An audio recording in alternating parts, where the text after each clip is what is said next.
Sejarah lebih daripada 20 tahun saya berkecimpung dalam bidang penyiaran. Inilah saat yang saya rasa cukup mendukacitakan. Ini adalah titik hitam kepada bola sepak kita, yang mana kita menyaksikan bagaimana Tuanku Presiden dan juga Sultan Negeri Pahang sendiri terpaksa mencemaduli untuk bertemu dengan para peminat yang membanjiri Stadium Darul Mamuk ini supaya keluar daripada kawasan trek untuk membolehkan perlawanan dilangsungkan. Dan kemudiannya apabila pemain-pemain pasukan Pahang yang terlebih dahulu masuk ke dalam padang,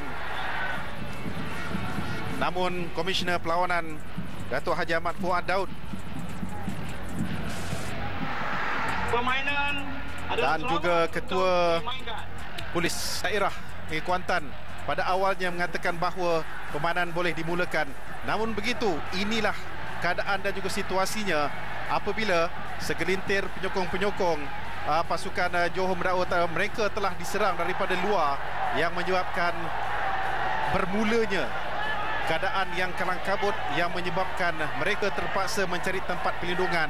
Ada yang mengalami kecederaan dan terus turun ke padang untuk mencari tempat perlindungan. Sekaligus juga telah mengundang rasa marah kepada segelintir penyokong-penyokong yang lain juga, yang menyebabkan kawasan padang ini terus dikerumuni oleh puluhan ribu para penonton. Sesungguhnya ini adalah situasi yang cukup mendukacitakan. Kita telah melalui satu lagi zaman hitam dalam bola sepak kita.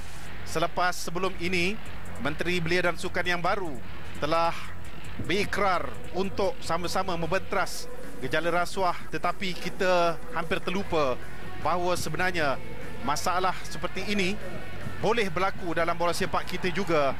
Kalau tidak dapat dikawal, ianya akan merebak dengan cepat, kerana ini bukan sekadar akan berlaku di sini, tetapi di tempat-tempat yang lain sekiranya kita tidak dapat membendung beberapa perkara, beberapa aspek yang membabitkan semua pihak daripada terus berulang. Apapun harus saya katakan, saya cukup terharu, saya cukup kecewa dan saya amat merasa sedih sekali dengan keadaan yang berlaku pada malam ini. Sedangkan berkobar-kobar perjalanan dari Kuala Lumpur untuk memasuki negeri Pahang dan juga sampai ke Kuantan ini bersama-sama dengan para penyokong peminat bola sepak yang lain, selepas kita disajikan dengan kenduri gol di Kuala Terengganu pada petang tadi untuk menyaksikan pula tempiasnya kerancakan tersebut di Darul Mamuk pada malam ini, tidak kesampaian dan juga tidak berlaku. Hari yang malang untuk bola sepak kita. Perlawanan separuh akhir kedua Piala FA ini dibatalkan.